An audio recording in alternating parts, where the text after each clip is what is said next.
Welcome to Power Women of the Trades podcast. This show is all about breaking barriers and changing the game. Our guests will feature some of today's most successful female entrepreneurs and other advocates of our industry as well. Because if there's one thing we know for sure, female-led entrepreneurship drives change on multiple levels. We want to empower women in the trade industry like you so you can maximize your potential, stay balanced, achieve long-term success, and claim ownership over your life. Let's get started. Hey everyone, it's Leslie and Cassie here with Power Women in the Trades podcast, and I am personally so excited about our next guest, Ellie Marshall. I won't say too much, but I'm pretty excited about this episode. We're going to get to talk about maybe some trauma, how that affects our business decisions and things like that. So Ellie, tell us a little bit about yourself. Oh, hi. How are you guys? I have a very eclectic background. I started in the corporate world, working for American Express, 17 magazine. Then I became an executive and business coach. But while all that was happening, and I lived in New York City for a long time, while all that was happening, I also discovered in New York City a man named Thich Nhat Hanh, who is the father of mindfulness. And I've been on this journey for 30 years of realizing that my authentic self, my inner self that a lot of us don't address, is not only our source of power, but our source of calm. And unfortunately now, people are very disconnected with that. And we can go in deeper because that's just a surface. And we will. So I like to talk more about your experience too, because I think sometimes Leslie and I know we've read your stuff on paper, but before we go into those real and raw things that you're so great at talking about, you worked for a lot of years at 17 magazine. How cool is that? That's really cool. Yeah, because I'm I used to have that subscription, so yeah. I really love that tidbit. I mean, you transition from 17 magazine to plumbing and HVAC. Isn't that funny? With us. Yeah. With us. Same, Ellie, same. Right. So I do say something about 17. You're talking about young women, and I love that.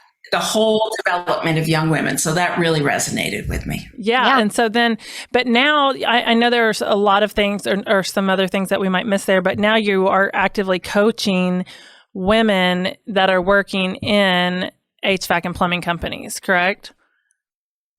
Yes. I actually coach the owners, women owners. And so I'll work with their team also. I'll work with their team. What got you to knowing that it was the women that you needed to coach or you wanted to coach? Well, I've been coaching men and women for the past 22 years. And this is very funny. It really came to me. So I've been an HVAC expert, solely for about 7 years. And I hit a wall with men. And then honestly, the universe dried the men up and brought me women clients. And I go, this is it. This is what I'm meant to be. So it was sort of a transition I've always been thinking of, but I got to push and I changed. I love that. Okay. So now that you specialize, I think we're going to hit so many points here. Now that you specialize just in mentoring women and things like that, start going into the detail about how you were saying we're disassociated, we're disconnected, we're operating from fear, and how, we know how that can affect us personally, but also anything that affects us personally affects us professionally. So can you start in a little bit on what you're seeing, like a common denominator with some of these female owners? One common denominator is once I meet them and start coaching them, I will bring in mindfulness and having them get more grounded. And one of them said to me when we started coaching, she goes, this is the missing link. This is what I've been missing in my life. So that is what I'm hearing. But I also see a lot of women who are fearful. And yes, I coach the business end and I can get them to profit and all that stuff. Now, I'll be honest, a lot of them are fearful because they don't really look at their finances. So I'm not, putting that aside. Right. But beyond that, they are totally not in touch with what we call their authentic self. It's a sacred space and it's their power center. It's who they really are. And you know what? Your answers are within. And we run around, I'm going to give you techniques today. We run around in our heads and we replay things. We're either caught in the past or we're stressed and fearful about the future. But living in the present is where we need to be. That is also our, power center. And think about how much we really live in the present. So I think it would be really interesting to do some sort of study where I think you could do it with females or males about how many business owners have completely dysregulated nervous systems and go, okay, guys, like exactly what you're talking about. Nobody can be present because you feel like you're chasing your tail all the time, right? And we weren't really taught any of these skills. And probably most of us that are learning these skills now, it's because our health forced us to, right? Mm-hmm. Right. And I will say something that's happening. The universe is, energy-wise, the universe is becoming more mature. So people are waking up. It's said, so a lot of people are sleepwalking, but they're waking up and they're realizing, yeah, there is something missing. There's more than this. I can't keep going like this. So that is also happening on a different energetic level within the whole world. So I feel like the majority of owners right now, and maybe not, how do I want to say this? Like, I feel like the millennial owners of because we're millennials. I think I'm too old to be a millennial. I think you're at the top end. Oh. We're still kind of millennial. What is the age range of the millennial? I don't know. Okay. We'll have to. We're going to Google that later. But I think that we're in that.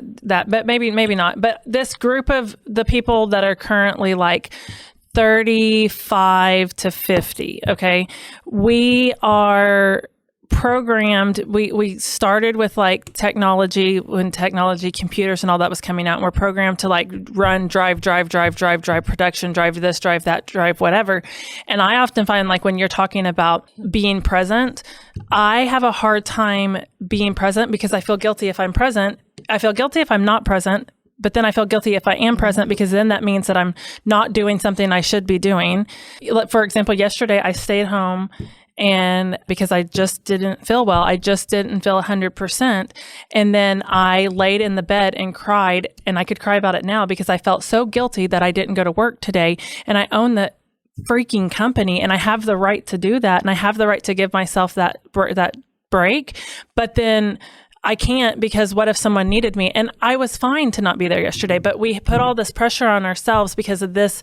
Now, I think and you have a good team. I have amazing You've created team. And mentored a great team of and people. I have an amazing team, and they did not need me, and they told me to stay home. But we put this pressure on ourselves to do these things because we're in like this uncharted territory. But like, these kids that are younger than us are so much smarter than us right now with their boundaries, as far as what they will do and will allow and won't allow. And then to some degree, we want to hold that against them. I was talking to Kaylee on my drive here today about, like, well, I disagree with this and I disagree with that. But boundaries are this younger generation so much better at those boundaries. That's true. But the rest of us that are stuck in this other, that are primary owners right now, right? Yes. We hold ourselves to this level that's like, what? We have to go 100% all day long. 150% all the time. And you can't, I don't want to. I don't want to, because I know every time I do in my business, my relationship with my family suffers, and that will never be more important, ever. Not anymore.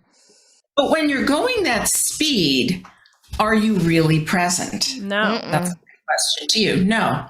And you also brought another instance, which is the younger generation is better at setting boundaries, right? Mm-hmm. So what did you mean about that? That they're more evolved, or what were you I thinking? think that Well, boundaries would have never been talked. I never even heard the term boundaries till I was 35 years old and counseling. yeah. That wasn't ever a tool taught to me. That is a buzzword now, right? It is and a buzz- it's not it's positive, but I think It you wasn't don't- taught to us. No, it was not taught to us. And I think the younger generation has had TikTok, has had these things that are showing them what a boundary looks like and about what boundaries look like in their professional life and what boundaries look like in their family life. And I kind of am jealous of that to some degree of like, oh, I can call in today. And I see that in my own company of like, they can call in at their right, and to do and not feel guilty about that. But I want them to do that, right? But then I see an older employee who will call in and text me 10 times about how I'm so sorry that I didn't show up to work today. And I'm like, it is fine. You have PTO for a reason. You have these things for a reason. But I can still see that huge difference in those ages because I do think you're right. Boundaries is definitely a buzzword, and we get a ton of education on TikTok, guys. But that younger generation is much more understanding of what boundaries is and how to allow that for themselves, I think. Well, that's good. I feel that's all good. So they're good at putting their hand up and creating a safe space, so to speak. But are they good at connecting to their authentic higher self? Ooh, let's talk about that. Yeah. Are they? That's what I'm talking about here. I'm talking about. Explain what the authentic higher self is first. Let's start at the foundation of what that means. So your authentic higher self, you can even call it your soul, your spirit. It doesn't have an ego. Okay, so the ego is where the shadow work is, right? And the ego gets a bad rap, right? It's not necessarily bad. It's just like, this is why we do what we do. Yeah. And, the ego, it's all the drives and power and thing like that. But what you want to understand is that if there is a part, and we can even do an exercise where you can easily connect to the energy of your higher self. And when you're in that space, number one, it's a safe space. It's a sacred space. But you are in the moment and you make much better decisions because you don't have all the rattling in your head. You breathe. When you're first born, what's the first, besides getting a slap on your end? You take a breath. And breathing is one of the first exercises that actually we teach, because you have to deep breathe. If you watch a baby breathe, they breathe through their abdomen. So breathing is, how do you get there? You start with breathing because it grounds you. Take your shoes off, go outside. That grounds you. Grounding means you're present. When you're present, you feel it with people. They just have a draw, a charisma. That is the place that is not, there's no fear there. Talk about how, for those who may not understand grounding and how, because you have to get out of your reactivity to ground. And most of us are living in this survival reactivity where we're just constantly, you're not thinking about anything. You're just moving. So talk about getting out of that. Why don't we do this? Okay. Let's try it. Okay. Because I think the best way, would that be okay? Would that be acceptable? It would be, I would bring you through a very quick, and the audience, a very quick grounding exercise. Okay. Because it's something, I'll tell you honestly, it's something you have to feel. Like I can talk about chocolate pudding all day, but when you taste it, you understand it. All right. So the first thing you have to do, and before you do this, is you close your eyes. Why do you do that? Because you want to blank out all of the external world. So that immediately quiets your mind. And then we'll go through the exercise, okay? Okay. It'll be short. Okay. So everybody close your eyes. And you're going to start by taking 3 deep breaths. I mean, really deep. You're going to sit up straight. You're going to have your feet not crossed on the floor. You don't have to be barefoot. And you're going to breathe in and hold it for 5 seconds. And then really breathe out through your mouth. And then breathe in. Hold it 5 seconds. Breathe out through your mouth. You're following me, ladies? Yep. Breathe in. Breathe out through your mouth. I don't want you to open your eyes now.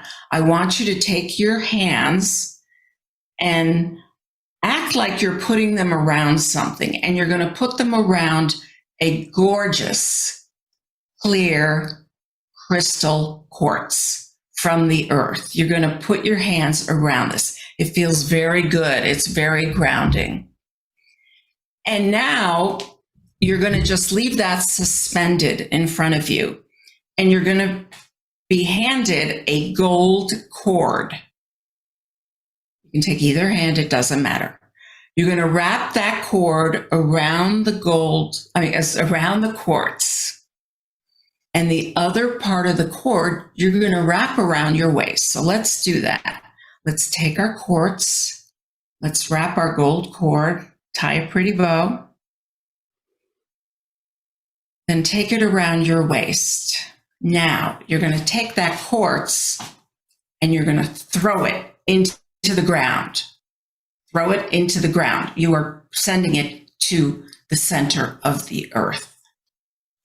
The earth has the power. It has magnetic power. That's how we all don't fly off of it. So then what's going to happen is you're starting the grounding process. You're going to now have energy from the earth come up through the gold cord, up through your feet. You're going to start feeling energy. It's a little bit of a tingling coming up through your feet. It's going to travel up your knees, your thighs, your waist, and you start feeling tingling. It's going to go up to the top of your head like a fountain, and it's going to swirl back around like a bubble. And the bubble's going to meet where your feet are. So we've grounded ourselves, and we've put a protective bubble of light around ourselves. So now we are connected to our higher self. It takes practice. I've been doing this a long time. And you should start feeling energy running through your body. Do you either of you feel that? I can't feel it in the studio. I could at home. I can't in this environment. That is fine, but that's how you start. Now, I've been doing it, I feel it all over, but you practice like anything. Right. You're just hearing it, but that's, what did we do? We were quiet. We shut out external stimuli. We, looked into doing an exercise to ground ourselves into the earth. There's a lot of ways to ground yourself. Right. But this is Yeah. Then we channel the energy back through. So now you vibrate, you become at a higher level, and that's your authentic power. That's your true self. So you slow down and things more roll off you like Teflon.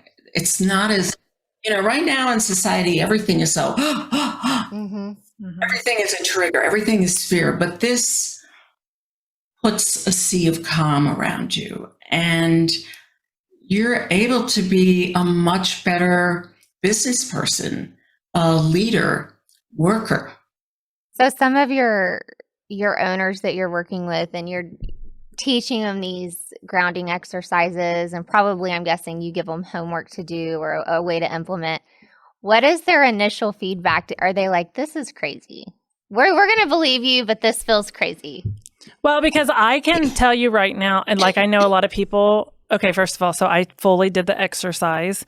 I can't tell you that I felt everything, but I did feel, I think a huge piece of the exercise working for me was that I just had my eyes closed and I was breathing. And I don't do that, I don't do that. But I know, like, I'm from freaking Oklahoma, okay? Like, small town Oklahoma, and I can imagine a few of, and I want to like say this directly to a few of the listeners that I know are listening, and immediately probably like, what in the hell are we doing, Cassie? Cassie, what are you doing? We don't believe in this stuff. This is, first of all, I want to address that too, because this is not replacing Jesus in anything like this. This is just being in tune with yourself. And that's what she's encouraging here. Being in tune with yourself and being in tune with your body. Right. And your breath. And your breath and all of those things. But I think sometimes people, when they start talking about crystals and spirits, they start getting confused. And so they put walls up. But if you literally listen, in that exercise, just in however many minutes that was, I still felt a different level of calmness because I had my freaking eyes shut and I was breathing. It's the breathing, it's the eyes shut, it's putting your feet on the floor and tapping into all the senses that you can. We're not used to doing that. We're not used to doing that. We're fight or flight. Honestly, guys, you can just start just like that. Yeah. The most, as I said, the first exercise is really to close your eyes and breathe and put yourself in a calmer space. And I'm doing like this brain training class right now. This is why this is it happened at the right time. Visualizing things somehow, no matter how silly it sounds, is actually really helpful in creating a new body response to something. Right. And it seems like so simple, but it actually works. Yeah. A visualization. Mm-hmm. You can do anything for the visualization. I do a clear quartz crystal, whatever. But again, you can do the breathing. It's to get yourself from here, calm into more here, your authentic self, so you can calm down and not be fearful. Mm-hmm. Because fear is also a reaction to either fearful of the future and fearful of the past, what happened, regret, fear. Mm-hmm. But that's not being present, is it? Mm-mm. When you're present, you actually cannot, really present, you don't experience fear. And that's the biggest takeaway. So when you're the people that you're coaching, is this like an activity that you do with them frequently or maybe initially? I will tell you that I scale it to the person I work with. So they can make it their own. Yeah, and I scale it and I'm sensitive to what they want or ask for. For instance, I have one owner, her name is Rita, and incidentally, and she really has done a lot of this type of work. She needs it. She loves it. She thrives off of it. Mm-hmm. I have another owner, Susan, who is in a very different headspace. So for her to get grounded, we made an agreement. She goes outside every morning on her porch because she overlooks the lake, which she never looked at, she started with a minute, and then she upped it to 2 minutes. Start very small. And she just realized she was present, because she's looking, and you know what she said? I'm happier. I'm lighter. So I am a very intuitive coach. And I'm not going to give something to someone who doesn't really want it. Let's go back to what you were saying, how you're intuitive to what your clients' needs are at that time and implementing some of these practices. Okay, well, I'm going to start by saying overall, I'm also an intuitive coach, knowing with all the hardcore coaching and financing stuff, what's happening behind the scenes in the company. So I'm able to really dial into it and see what's going on. As far as this, as I said, I am respectful of what they can absorb. And I have some clients who, wow, this is great. I need more breathing. I need to be more present, blah, blah, blah. And I have some clients who are just starting out, and they're just learning that if they carve a little time, we spoke about this before, for themselves and not feel guilty. And for her, it was being in nature, looking at her lake. And then, this is a great story. And then she texts me like 2 weeks later, oh my God, there's this big bird and they have a nest. 2 weeks later, the babies are born. So all of a sudden now, she said, there's this whole world out there that I never knew about. And it just put her head in a totally different space. And honestly, that's all she does. That's all she can do. But all the things that are happening are she's present, she's breathing. This is making a lot of sense in my life right now with just the birds, okay? Because we recently purchased 21 acres. We're building a house. My life is chaos right now, okay? But I'm running an HVAC company. I'm doing the podcast. I'm building a house. Everyone's constantly like, how are you doing this? Well, but then to add on top of that, I decided on this land that we wanted animals. And so we bought cows, and then I got the cows, and then I was like, I want the chickens, and then I got the chickens, and then I wanted the goats. And now I'm leaving from here today to go purchase pigs. But, and everyone's like, I've got donkeys. I've ordered 2 donkeys, but they're babies, so they aren't here yet. Like, I have a full petting zoo coming. And everyone's like, Cassie, you don't even have a freaking house built yet. And I'm like, I know, but do you know what it's doing for me? Like, it's giving me, I'm in tune with nature. I'm like enjoying like babying these things, these animals. It's fulfilling me in a way that HVAC and plumbing's not. And it's not that HVAC and plumbing's not, but it's helping me to still enjoy HVAC and plumbing, because we all get really stuck in this constant turn of, I remember whenever I got married the second time to my husband now, and I was sitting in my living room and I thought, this is it. This is my life for the rest of my life, which I was happy and I was content. And that was a level of contentment. But then you start panicking of like, oh crap, this is life forever. Right. And I think we all do that, where we're like, well, do I even still like this business that I'm doing? Do I still like concrete? Do I still like whatever I'm doing, whatever trade you're in? And you do, but you still have to have a level of fulfillment. This podcast has done that for Leslie and I too, to some level, right? Where we're getting to share a different piece of us to remind us why we love the trade. That's great, because you're nurturing an inner part of you that otherwise has been calling you. And think about it. If you pet an animal, you're becoming very present. Mm-hmm. It's like holding a baby, right? You're very engrossed. Mm-hmm. So it balances. And that's what I started to talk about at the beginning, is we need a balance in the world. Mm-hmm. We need not to realize, or also, I have people also write down, every time there's a fearful thought, just put a check mark. Mm-hmm. Mm-hmm. And then they're paper is full of check marks, and we start reducing that because that's. And I think like that's that practice. Well, and I still think that goes back to what I was saying earlier about the younger generation who is better at that because we grew up in the life of You tough it out. You tough it out. You work hard. We went to tanning salons. we did all of these things we didn't drink water. We didn't whatever.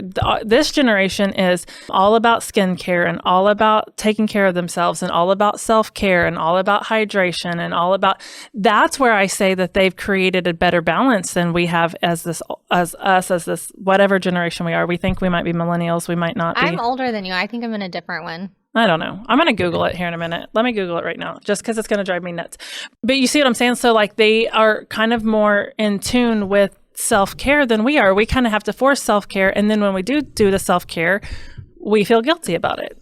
Well, and I want to share something. I'll be really honest, and I like to share my struggles. I would say over the past year in our business, it's been the hardest year of my life personally for a lot of personal reasons. And then we had some things happen in the business that are just part of show business, but that really impacted me. And I became really sick mentally and physically. And but it was nothing that you were going to go to the doctor for. And they were going to be like, oh, here's what it is. I knew it was internal. It was heart work and brain work. And I felt as though I didn't even know who I was anymore. And I have 2 little girls who are the light of my life. And I found that when I was with them, and I think our female owners will really relate to this because I'm really a results-driven person, like working on my business. But what I found is that turned me into someone who I was so constantly overstimulated and reactive. When I was with them, I was irritated with them and they weren't doing anything. And I knew that was wrong and I did not know how to change it. But I knew this is not how I wanted to live my life with them. And there's nothing more important than that. There's nothing that anyone can tell us about the money in the bank or on social media. You know, if I'm sitting with my kids and Champion is successful, but when I sit with my kids, I can't even sit and laugh with them. I'm annoyed for no reason. They've done nothing wrong. There is a total disconnect there completely. And it brought me to my knees. Right. So what did you end up doing about it? So I just started, write a book about all the things. I am like a lifelong learner and I love to learn things. And that's excellent. I am still in that work, but I started doing a lot of inner child work and attachment, how just really focusing how I operate out of my wounds because I knew that was affecting my business. But I started hiking. I don't even know who I am anymore. So now I hike and I pick up bugs with my girls and we look at them every morning. And we love to go to national parks. If you know me, I am not camping. I can tell you that. But I just have this newfound love for nature.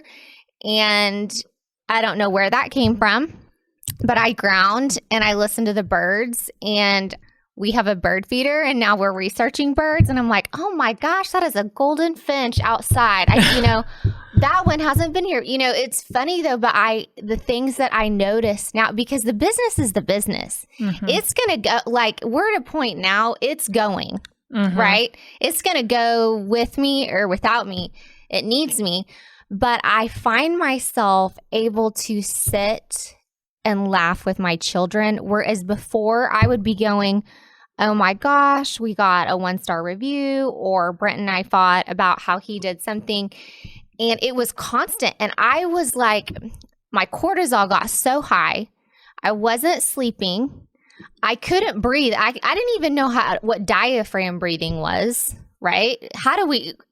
We're just breathing. So it was a journey of some really uncomfortable things that started with low back pain. Yeah. Well, I will tell you this. I, talk about fear, and I totally relate to you because I had some horrific things happen to me about 6 years ago. and I internalized it, and I got ovarian cancer, stage 3. Mm-hmm. And operation, chemotherapy, then it came back. And I just said, enough. And I realized also facing that, you are facing a fear. But what got me through it was handling it differently, not giving into it, breathing, be extremely positive, blah, blah, blah. And realizing that every day is a gift, you know, every moment. So that's what I'm saying about present moment. We only have this moment once, and then it's gone. You only have that amazing moment with your daughters once. And if you really suck it up, you go, wow, I'm so lucky. And gratitude is a great thing to review. You know what I've learned that has been really wild to me? So one of the things I'm doing right now, it's like a brain training class, and it's about neuroplasticity and how our thoughts affect our body and our body affect our thoughts. But, you know, anyways, is how you can actually get, and most of us are probably doing this. So we operate out of a fear or a worry that was conditioned into us that we could be subconsciously. But when there's not anything to worry about or be scared of, we are addicted to that chemical process in our brain, so we can stir it up ourselves. Yeah. Isn't that, are we totally not like nuts? I mean, we're totally toxic people. Well, but it's without a knowing. It's without a knowing that you can actually create new pathways in your brain, right? Right. It's the pattern. And then, you know, that's why I was saying just breathing, it breaks that pattern a little bit. Yeah. You're absolutely right. You can always, the good news is you can always change. Yes. Any moment of your life you can change. It doesn't have to be a big thing. Right. It's important to know that you don't have to live whatever it is, scared or fearful. You just, and take a baby step. That's the other thing. You know, I think everybody thinks of movies. Oh my God, in 5 minutes, I'm going to be, you know, whoever. If you take one little step, like that client who just went outside for 1 minute, that's how you start. Right. Because it's like we want to figure, especially as owners, and we're always looking at metrics and KPIs to drive the result we want. We're like, okay, I'm going to do this, and all of a sudden, I'm going to be an expert, right? I'm going to know it in a day. And that's the world that we live in because we're such hard drivers, and we want these results. And then when you say I'm going to do it and I'm going to learn it in a day, and then it doesn't happen, you just shove it down, and you don't do it. Or you're a perfectionist, and you're like, no, I have to do. If Ellie tells me to do this, I have to do it perfectly every day. That way, that I can get the best result. And you give yourself no grace to just implement one little tiny thing. I'm so bad about that. I'll be like, yes, and Oscar always makes fun of me because if like you were like right now told me to go buy a book, Leslie does this to me all the time. If she was like, you need to read this book or buy this book, I'll buy it. I will buy the book. And then it will sit there and I will never read it. And then I'll read some like cliff notes from it. But like I had some really good intentions of that book because she amped me up for it. Or I could meet with you and you could tell me all of these things and then I'm going to be really good for like 3 days. And then I blame my ADHD a lot on this because I chase the next high. I'm always chasing a high. And I could go really deep into that because I come from a family on my father's side that is I believe addiction is hereditary, and he was heavily addicted to substances. And I have always tried, I knew that. And so I have always tried to not be addicted to substance, to alcohol and drugs, but in turn I was addicted to food. Then I was addicted to We're whatever. All addicted to something. You never hear about. You hear about the ones that just aren't socially appropriate. 100%. But then, what's saying that is I'm always I am chasing a high though. I'm chasing a high. So I'm chasing Ellie said to do this, and it made me feel good when I did that exercise in the middle of the podcast. I felt good for, during that time. And so she told me to do it. So I might do it 3 times and then forget. You want to know, one of the most helpful things that I have learned, and it's weird, when you start talking about this stuff, how we're even talking about it with you on this podcast, because this is a personal thing for me. This is nothing, I don't even talk about it with Cassie, right? They're like, Leslie's trying she's on another cleanse, she's trying something else new. But I was telling her in a text message, and my other friend, I have had 2 big health wins. One is I've been measuring my resting heart rate in comparison to a month ago. It's lower. So that tells me I'm calmer. And then the quality of sleep I'm getting. And because, I'm looking at, I'm like, what are the KPIs for my health? We talk about it in our business all the time. And for me, it is, I want to get an 80 plus sleep score on my Fitbit. And I started dreaming again. I haven't dreamed in a very long time. So that means I'm getting better quality of sleep. But I just want to say this. One thing that I really learned and has been so helpful to me is we are not our thoughts. We are a spectator of our thoughts. And a visualization of that is when you get a thought, whether it's in business or this is going to be the thing that takes me down, you can stop yourself. Well, first you have to have a self-awareness and just, you can watch that thought pass by. None of that is true, right? That's your mind trying to protect itself by keeping you in survival mode, but you can break that. Yeah, you can do it in so many ways. There's a little exercise where you can wear a rubber band.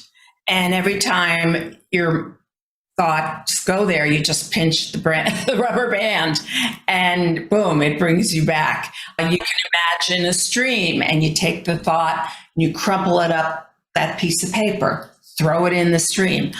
It's disrupting the pattern. Mm-hmm. It's disrupting the pattern. But what you were saying before, a lot of people, why do you think they go to coaches? Is they need people to hold them accountable. Mm-hmm. They will change whatever it is if they know, oh God, every week I've got to talk to Susan or Ellie or whoever. Mm-hmm. But it's all within yourself. What would make you, I want people to be the best they can be. That's the bottom line. I think that sometimes, just in the realm of mental health, at our company, we talk about mental health a lot because that's not a pretty conversation with plumbers and HVAC technicians. So we're just trying to make it pretty because I think it's important, and especially in men as well. But so we talk about that a lot. And I have one manager who's a male who's very vocal about, I won't be available for an hour because I'm going to my counseling session. And I think I always commend him because I think that's so profound that he's sharing that and being vulnerable. But it just if you break it down to when we played sports in school, right? And you had a coach and the coach was there to teach you and show you what you were doing, right? And so everything in life, I have a famous saying that I said once, and this is a whole long story for another day, but even Michael Jordan needed a coach. Mm-hmm. And he still had a coach. He still has a mentor to this day, right? At no point should we ever get into a position that we don't need that. And so if you are, and you don't feel like you have that mentor, or you don't have that not even just a business coach, a counselor is in some way a coach still, right? They're coaching you through life. Find that person, hire that person, go to betterhealth.com or whatever it is, and get you someone that you can talk to that can just help you navigate through the process of what your brain's doing and your thoughts, because there's so much to be understood once you can talk through it. Well, and what I love about Ellie's coaching is, she's coaching you on your business and financials, which that's great, but also about the personal journey that led you there and how it's holding you back. And it's a very holistic approach that I've actually never heard anyone in our space doing that. Mm-hmm. And I love that. Mm-hmm. I mean, okay, so tell us, because we'll go off on another tangent. Tell us, or tell our listeners, how to find you if they're interested in learning more about your services. And we'll make sure to put this in the show notes as well. But how could someone get in contact with you, sign up for your services, have a meet and greet with you? Yeah. Well, also I have a free gift for anybody who wants it. Ooh. And Gifts. I gave it to Rita. It's a link. And actually, it's a very practical business tool. Okay. Cash in, cash out tracker. And the reason is statistically 82% of all small businesses go under because they don't track cash flow. That's a free gift. It has a video, it has a booklet, and it has a template tracker. So I'm giving that to anybody that wants it. Rita said she would take care of the link. Yes, Okay, perfect. She will. Rita's our producer, so Yeah. for anyone not knowing what Yeah. that is, but she will absolutely. She keeps us on the straight and narrow. If anybody wants to get a hold of me, all they have to do, honestly, is email me. And I have an easy email, Ellie, ELLIE, at Coach Ellie Marshall, CoachEllieMarshall.com. And I'd love to hear from you. I love to help people. That's why I'm here. You've got to have that in your soul. I just love, honestly, this has been such a great episode. This is the kind of thing that really excites me because nobody talks about this part. Nobody talks about this part. Yeah. And I just think it's such a missing.